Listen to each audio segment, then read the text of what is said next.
What is up, ladies and gentlemen? Welcome back to Shinsen 88 Gaming. So us Souls players have a little thing called Fashion Souls.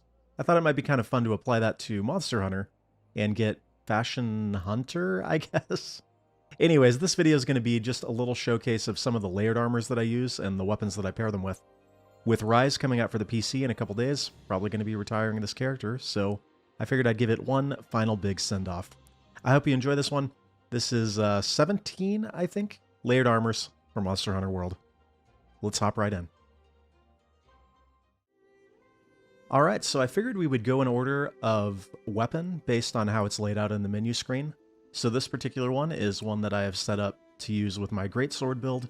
It's actually using a variety of different armors. We got the sealed eye patch, the buff body, actually a piece of the Artemis armor, surprisingly, and then two pieces of the Azure Age armor. It's got sort of a Ronin look to it, maybe more of a fantasy Ronin, but then again, Monster Hunter is sort of a fantasy game, right? And for each weapon or each armor, what I figured we would do is actually show like a little bit of footage of it in action. Now don't get too excited because I am not even close to a professional when it comes to Monster Hunter. And let's just say there's a reason that I haven't uploaded too much Monster Hunter on the channel. But hey, you'll get an idea for what it looks like in motion and how it pairs with the different weapon skins that I put with it. So for this particular one, I've actually just gone with the Rathalos Greatsword, because I think it's my favorite skin. And it kind of fits with this sort of Ronin buff body kind of thing. And the tasty damage numbers. Although, again, I'm sure if I had my build better, that my damage numbers would be even better than that. But anyways, one of the things that I really love about this game is how customizable your character's appearance is, both in terms of the actual character creation and the armors, hence why I decided to do this video. Anyways, there goes our favorite decoration farming monster. And that is what I have set up for the Greatsword. Let's move on.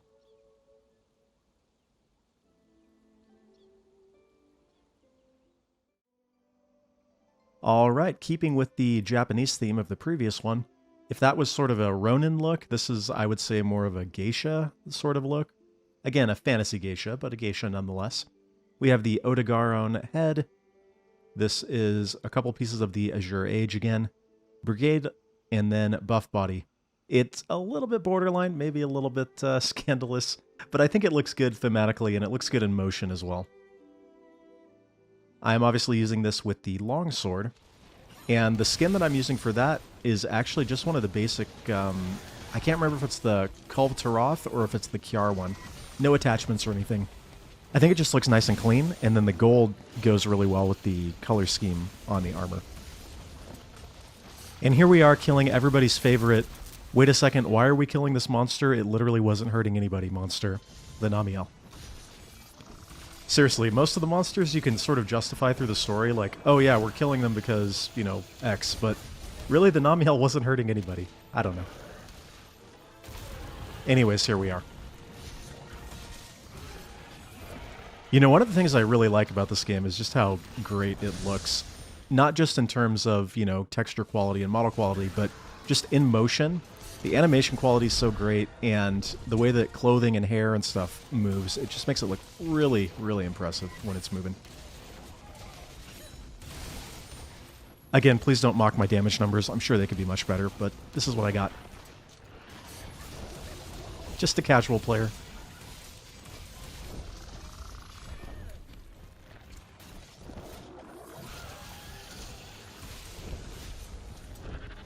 And see ya.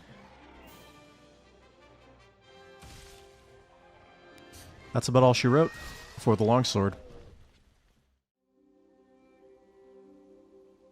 Shall we move on?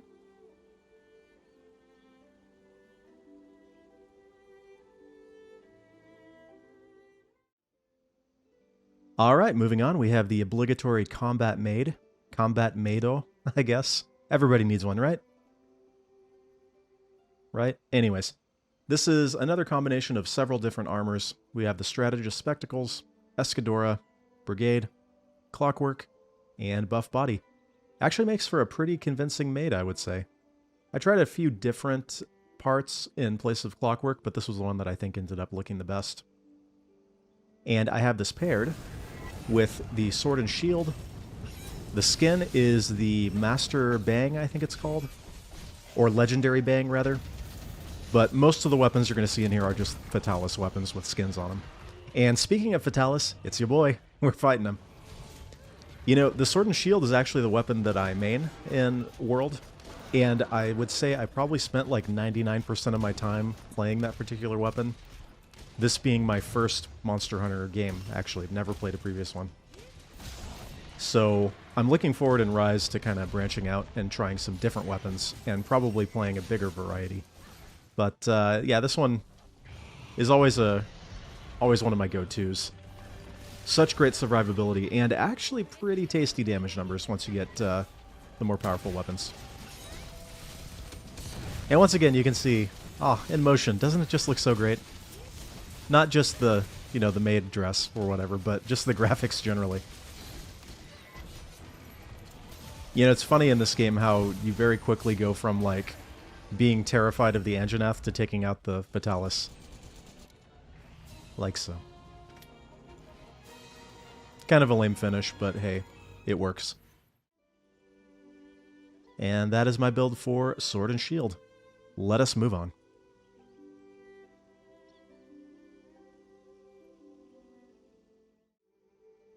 Alright, this is actually one of my favorites and was the one that I mained for quite a while. This is a combination of Frostfang, Kalvtaroth, Draken, and then Kalvtaroth again. Very golden, I would say. It's kind of elf-ish, I guess. Fantasy. I have this paired with a dual blade setup. The silver and gold Rathalos Raytheon dual blades. But I previously had it paired with the Lunatic Rose before I upgraded to the Fatalis weapon. Now, I'm going to have several different layered armors for dual blades, not because they're my favorite weapon or anything, but just because I have several dual blade setups, all with different elements. And so I figured, hey, why not create a different layered armor for each one, right? Anyways, here's our boy, the brand new Brute, who, oddly enough, is not a Brute Wyvern, he's a Flying Wyvern, I think. It makes sense. It really makes sense when you think about it.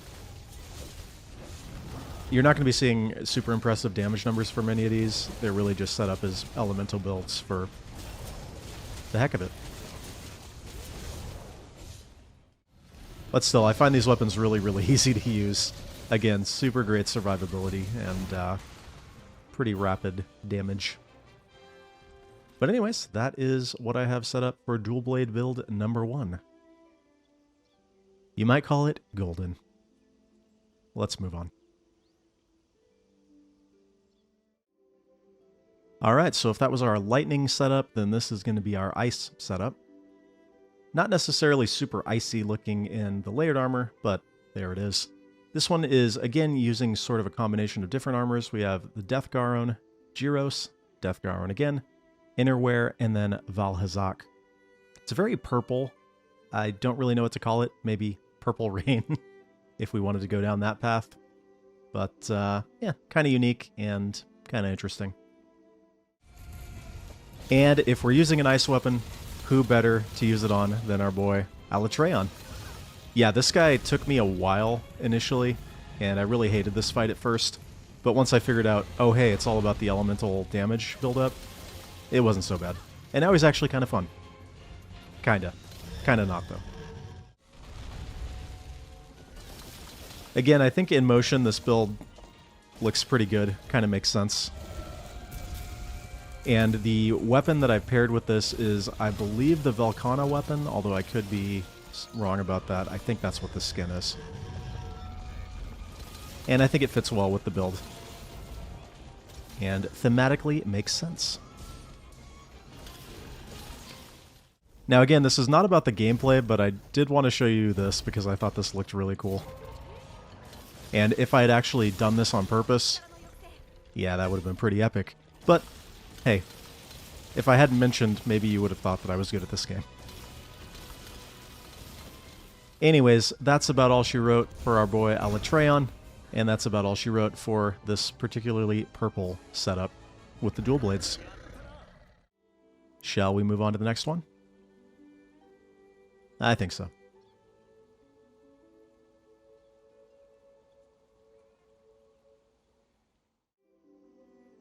Alright, our next little setup here could probably most accurately be called the Edge Master, or maybe the Edge Lord armor set.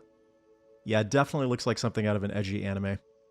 This is a combination of a couple pieces of the Odigaron, a couple pieces of the Death Stench, and then one piece of the Bushi armor. And yeah, this would look right at home in some Naruto episode. In fact, when I pair it with the dual blades, the skin I'm using is the Alatreon dual blades, just because this is using a dragon setup. Yeah, look at that, the Naruto run. It fits perfectly. Oh, what have I done? What have I done? Anyways, we're taking on the Raging Brachydios here. Speaking of monsters that gave me a really hard time in the beginning. Of course, once you realize that you can shoot the explosive whatever stuff off of his hands, it becomes not nearly as difficult. But man, just look at this thematically. The Naruto run, the edgy attack animations. Oh, it fits so perfectly. I feel like I should have some Dragon Ball Z sound effects over it, like, ah, or something, you know? But hey, we work with what we got. Oh, it's too wonderful. It's too wonderful, and by wonderful, I mean horrible. Anyways, that is about all she wrote for this particular setup. It speaks for itself, and what more can be said, really. Raging Brachydios is about to go goodbye.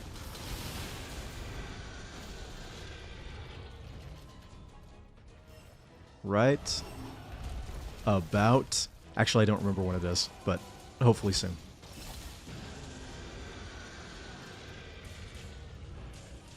There we go. Okay, not too much else to say. It's edgy, and that's about it. Moving on.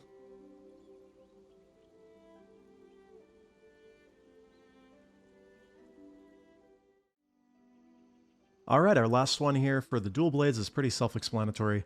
Basically just LARPing as Chun-Li. We got 3 pieces of the Oolong layered armor, the Thermae, and then the buff body. And not just the buff body alpha or beta. No, we've got the gamma. The buff body gamma saves lives, if you get my meaning. And it definitely fits for the Chun-Li aspect of it, right? The weapon I'm pairing with this is the Garuga dual blade, which looks sort of like a couple fans, which is kind of neat. And let's bully the Barioth for a little bit. Again, another monster that really gave me a hard time at the beginning of Iceborne. I compared the Barioth to sort of the Anjanath in the base game, in that he's like the first real reality check of, yeah, you're not just going to be able to, like, power your way through here. But nowadays, once you got the better equipment and you're better at fighting him, he's not so tough. One thing I do really like about this game as well is how the different weapon types will have very, very different sorts of skins within them. I mean, these dual fans look completely different than, you know, just 2 swords or something. And it's kind of cool. And that's not great. It's okay, though. I think my teammates are going to come to the rescue here. Yeah. Get carried. Get carried. Anyways, that's about all that we have for Chun-Li. So, shall we move on?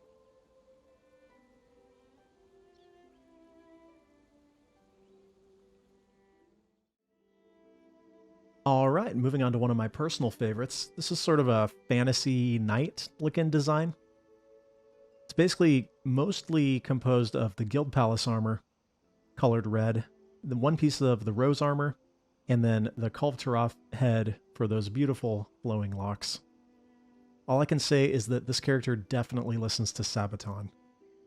I have this paired up with my hammer build, which the hammer, it actually might be my favorite weapon. It might be tied with Sword and Shield. It's definitely the weapon that I've used the second most after Sword and Shield. Just like huge, chunky, weighty hits, big damage numbers, and really a surprising amount of mobility. I was quite surprised. Again, this being my first Monster Hunter game that I ever played. Also, it absolutely destroys the Kirin. In fact, by the time I actually got people to join this match, the thing was already dead, almost. But hey, what can you do? In fact, this weapon got seriously buffed with Iceborne, having that Clutch Claw attack. Pretty awesome. Worth noting that the weapon skin I'm using, or the layered weapon that I'm using, is also Guild Palace. It appears as an axe, which goes back to my previous point of just because the weapon type is a certain thing, they really thought outside the box most of the time with, you know, the weapon appearances. So this obviously, you know, looks like an axe, but thematically makes sense with the moveset and everything, and I think it goes well with the build. I mean, it's the Guild Palace weapon with the Guild Palace armor. And yeah, I feel sorry for this poor Kirin. Here we go. One final crunch. Farewell. Anyways, that's all she wrote for the hammer. Pretty intimidating, though. For sure.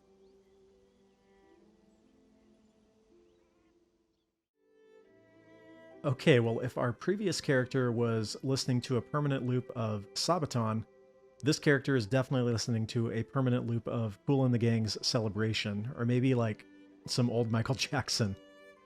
Yeah, pretty simple here. It's just the Gala suit with the buff body. I experimented with putting the shadow shades instead of the top hat, but I think really the top hat is essential to this particular build. I think you would agree. But yeah, pretty simple. I just matched this one with the hunting horn because it seemed to make sense. Now, I really am not good at playing the hunting horn. In fact, I don't have any of the different, like, melodies memorized or anything. I don't play it very often. But it is fun kind of running around like the Disco King or Disco Queen and smacking monsters on the head with a giant freaking horn. There's certainly some charm to that. We are here fighting everybody's favorite monster, of course, the Rajang. For most of these matches, by the way, I did just kind of jump into random SOS quests just to get some B-roll footage, but some of these ended up actually being pretty fun. Although how fun can it ever really be to fight the Rajang, you know? I don't know. At any rate, yeah, this one was pretty simple, but I think it definitely fits with the Guild Palace skin that I have on the weapon as well. And crunch. Yes, very nice. The hosts in this one were not really all that interested in fighting this guy any longer. Can't really say I blame them. So they opted to just capture him. Nothing wrong with that, I suppose. How about a little hype up, clap, dance, or whatever to finish us off? Yeah. Seems appropriate. That's all I can say. That's it for that one. Pretty simple. Pretty simple.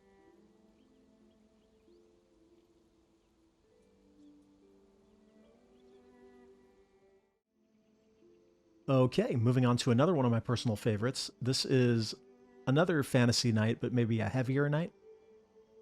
All this really is a few pieces of the Draken armor and a few pieces of the ingot armor. One of my favorite things about the Draken armor, however, is that you can color almost 100% of the armor to match like any other armor set in the game.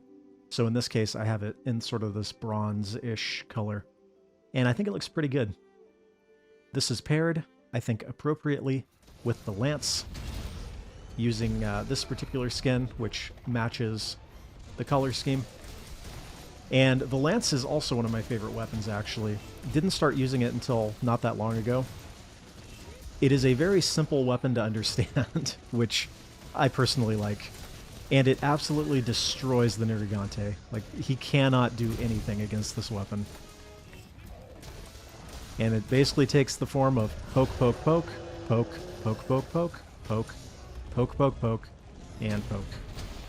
With the occasional block and maybe a charge mixed in.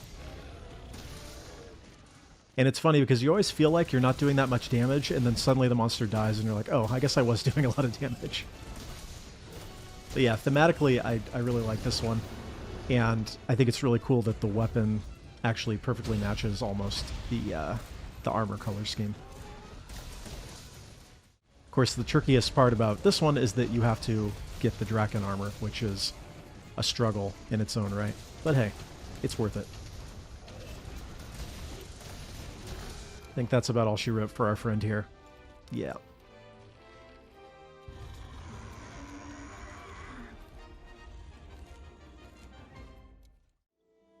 Pretty intimidating and pretty cool looking, in my opinion. Let us move on.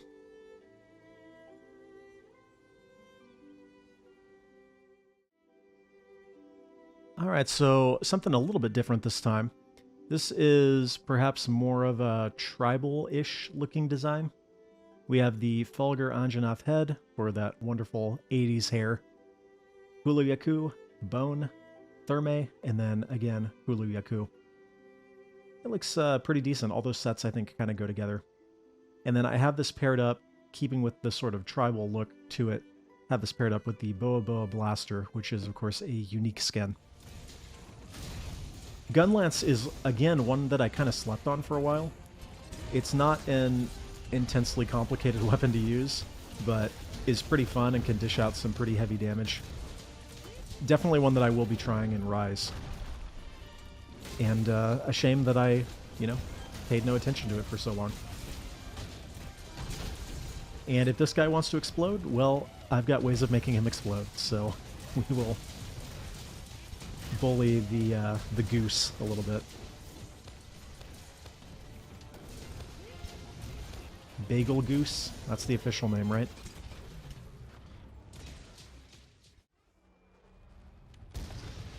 Kaboom. I really like the on the weapon skin, the way the eyes light up after you fire the Wyvern Blast or whatever. It looks pretty cool.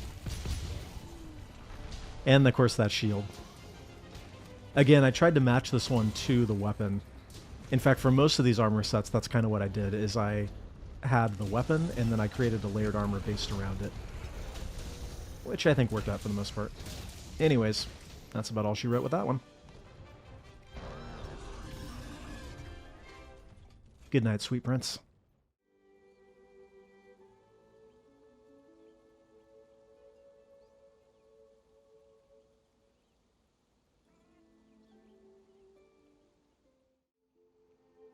Alright, moving on. This particular set of armor, which I have affectionately dubbed the Occultist, definitely makes me want to say Cthulhu Fhtagn, but it actually looks pretty decent, I think.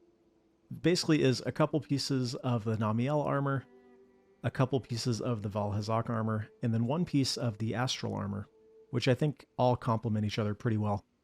What I thought was cool about the Astral Armor is if you color it black, it actually becomes kind of transparent like that, which is neat.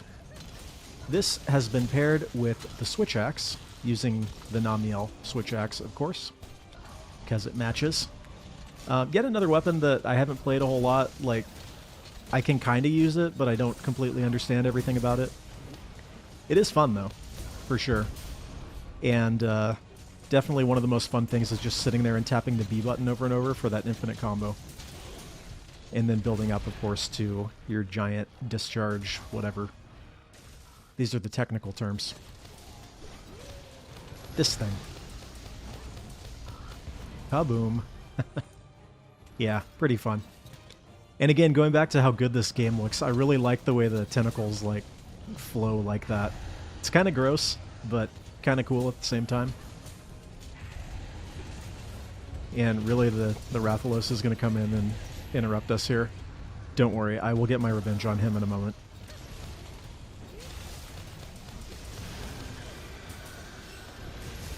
Seriously, just knocks me off. Whatever. Alright, so I left my teammates to go ahead and capture him, and as promised, it's revenge time.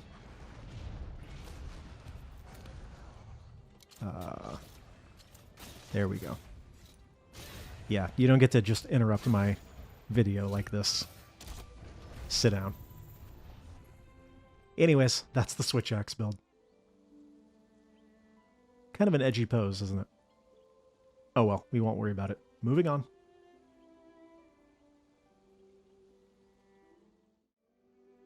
Okay, moving on from weapons that I don't really know how to use to weapons that I have no idea how to use. This is what I have set up for the Charge Blade. I kind of went for a more classic Monster Hunter look here. It's basically Devil Joe head, a couple pieces of the Origin armor, chain, and then clockwork, which I think all go together pretty well. Definitely looks like a sort of classic Monster Hunter look. coming from somebody that never played any of the previous Monster Hunter games, but hey, we don't worry about that. I'm using the Silver Rathalos Charge Blade, or at least the skin for it. Again, most of these are just Rathalos weapons. Just because I think it looks pretty cool. Definitely has a old school Monster Hunter look to it. And again, I really don't know how to use this weapon, but it definitely does a lot of damage and looks cool. I know somebody who mained Charge Blade for a while, and will probably be shaking their heads right now. But it's okay. We're just here to collect B-roll for the fashion video. Vipertopia Hitachi is another one of those monsters that really serves as a wall at the beginning of Iceborne, in my opinion. Just does a ton of damage at that point in the game. And you have to really struggle a little bit to beat him, perhaps. But yeah, I really like the weapon skin, how the shield is basically a face. And, thank you. And the sword is like kind of glowing red hot. Yeah, that's nice. And once again, I guess we're just going for the capture. That's fine. Don't want to embarrass myself anymore with the Charge Blade. Anyways, there it is. Let us move on.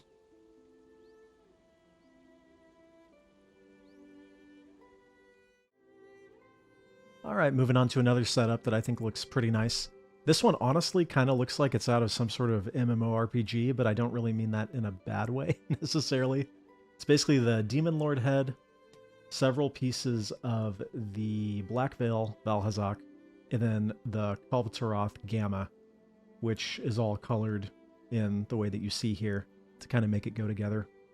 Yeah, it definitely gives off sort of an MMO or JRPG vibe, for sure. And on that note, I have it paired, of course, with the Insect Glaive, using the Behemoth one. I can't remember what it's called. Just like with the Draken Armor, this one is a little bit of an ordeal to acquire, but it is worth it, because it does look very cool, in my opinion. Once again, going to be completely honest, when I use the Insect Glaive, I'm mostly just tapping buttons, but it seems to work for the most part. I mean, our buddy Odigaron's getting kind of messed up here. Incidentally, the regular Odigaron is probably my favorite monster. He's like one of those basic monsters that will just kill like any elite monsters just because he can. Like, man literally too angry to die kind of situation, you know? Gotta love him. But as for this particular one, yeah, he's getting kind of messed up. I do really like how you can kind of stay airborne forever with this weapon. And thematically, it works with the armor set where a lot of things are flowing. So, kind of like it.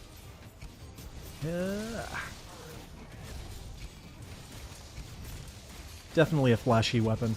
So, why not have some sort of flashy JRPG MMO-looking armor to go with it? Woo! And that, as a wise man once said, is about all I have to say about that.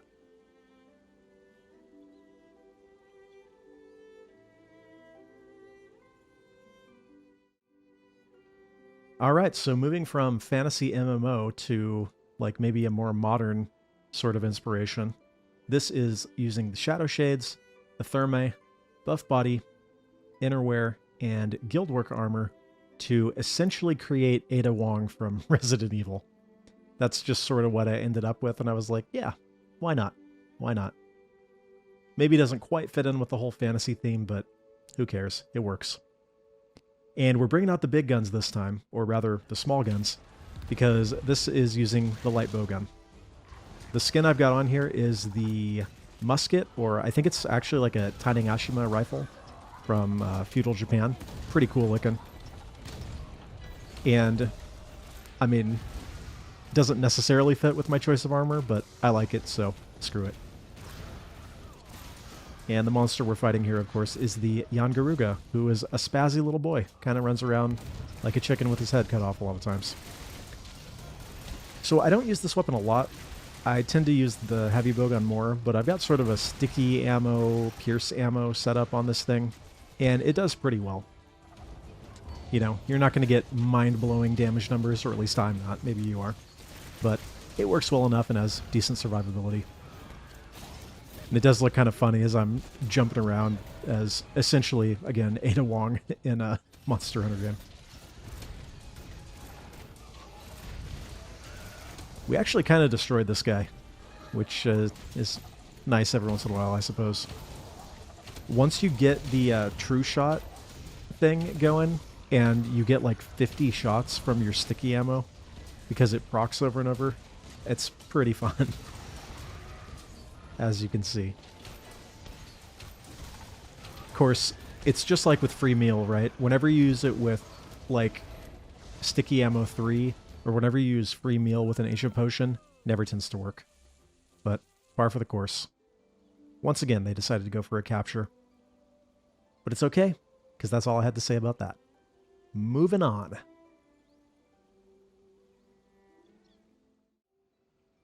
Okay, another personal favorite of mine, just because of how silly it is. I have basically made the Terminator here, and I'm quite proud of it. We've got the Shadow Shades, and then a combination of Dante's armor and the Draken armor. And oh man, does it look so cool. Doesn't it? I think it looks awesome. We have paired this, of course, with the heavy bowgun. And I have the Barioth one because it looks like a sniper rifle, but there are a few different ones that that look good. But the whole thing about the heavy bowgun, for me, is the spread ammo. It's basically just a shotgun that you repeatedly shoot monsters in the face with. And especially, again, when you get that true shot thing going, and you're just sitting there firing like 50 times. Oh, it's fun. Not to mention the special attack that just, like, explodes. Yeah, it's enjoyable, for sure.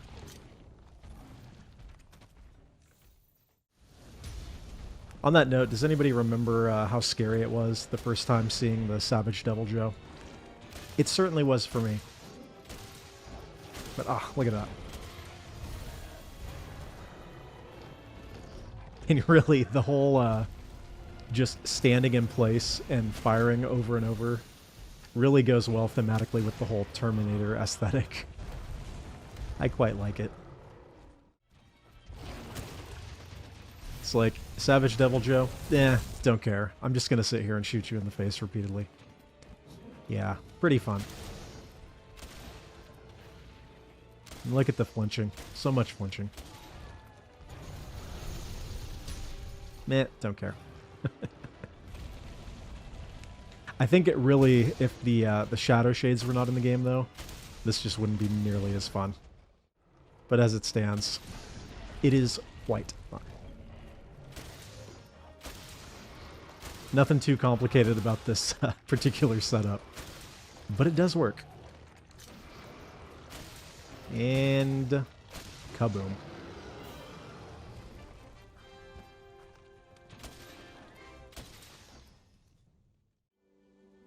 Yeah, pretty intimidating, pretty silly. What's not to love?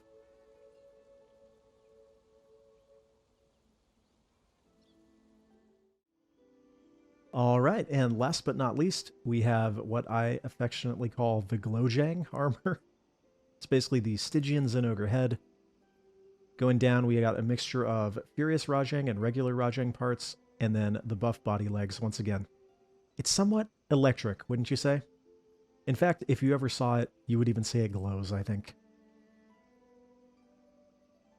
Okay, moving on. So, I've got this one paired up with the bow. I'm using the Azure Age, or Azure Era, I can't remember what it's called exactly, bow, because I just think it looks really cool. Definitely sort of a lightning aesthetic to it, although, again, I think the actual bow I'm using is the Fatalis bow, but hey, there's that. Not super efficient or proficient with the bow, but it's got decent survivability and isn't super complicated to use. And we're fighting one of my favorite monsters, the gold Raytheon. I have many fond memories of using this monster's weapon, the Lunatic Rose, for many, many hours before I finally upgraded. So, it seems a fitting send-off. Unfortunately, this weapon's not really that great against the gold Raytheon until you get some part breaks, so there's that, but we do still have the Dragon Piercer, and that generally tends to hurt pretty bad. Yeah. Yeah, you can see now that we got the part break, that's doing quite a bit better. I definitely like the way that you can color the Stygian Zinogre headpiece to different colors, and it can definitely look like it's glowing, which again fits in pretty well with the Rajang parts, because he's certainly a glowy boy. And then we have some sort of weird, like, I'm going to put him to sleep, but we're actually going to capture a moment. The investigation was for a capture, that's why. But it was just kind of a weird ending. Anyways, it all worked out. And that's the end of that. The Glojang, or whatever you want to call it.